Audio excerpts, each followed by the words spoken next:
Jack Lewis interviewing Ed Mates, RTF 13 6-minute interview.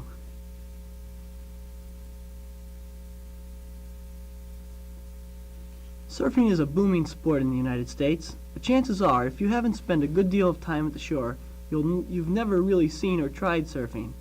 With me today is a boy who has surfed on numerous occasions. His name is Ed Mates. Ed, let's start at the beginning.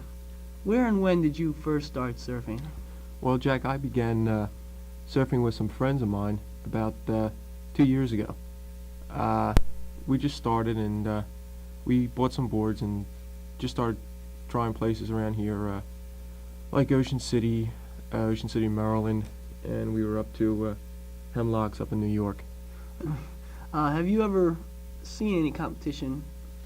I have seen the competitions on occasions. There are a lot of surfers, myself included, just don't go in for contests because when you get into a contest, you can't surf the way you want. You surf the way they want, and it's worked on a point system. And a lot of guys don't like this because they feel like they're tied down, and as far as their style goes, they want to. In other words, they want to do what they do rather than what the judges want them to do. And have you seen?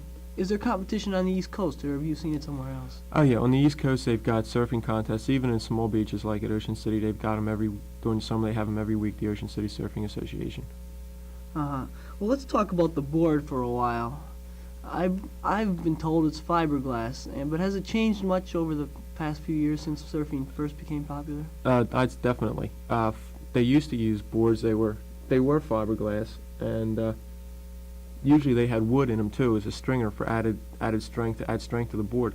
But recently they've cut down these stringers and they've used super lightweight foam, and instead of like the wider stringers, they've used smaller ones, which again adds to the lightness of the board. They've used light fiberglass, whereas boards used to be maybe an average board was close to 10 feet.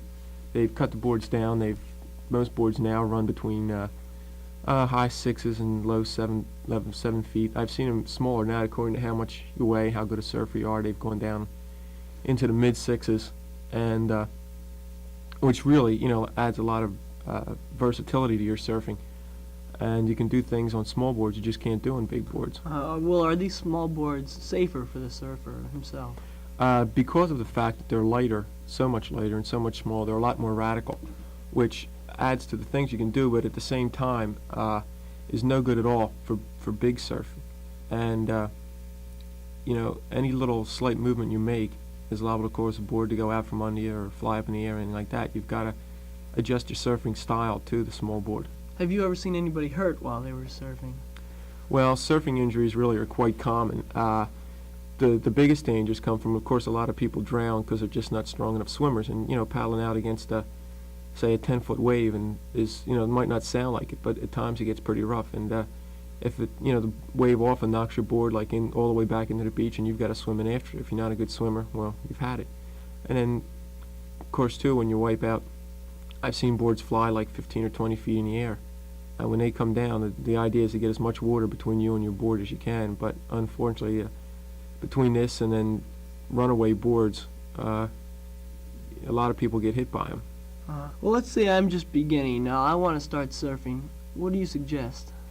Well, the first thing you should do is, like I was mentioning before, you have to be a good swimmer. It would help to build up your swimming ability. And then you'd go out and get yourself a board, preferably something larger to start with because they're easier to control. And how much do these boards cost? Well, if you buy a board new, it'll run you about $150. Okay. This has been Jack Lewis, and I've been speaking with surfer Ed Mates. Good morning.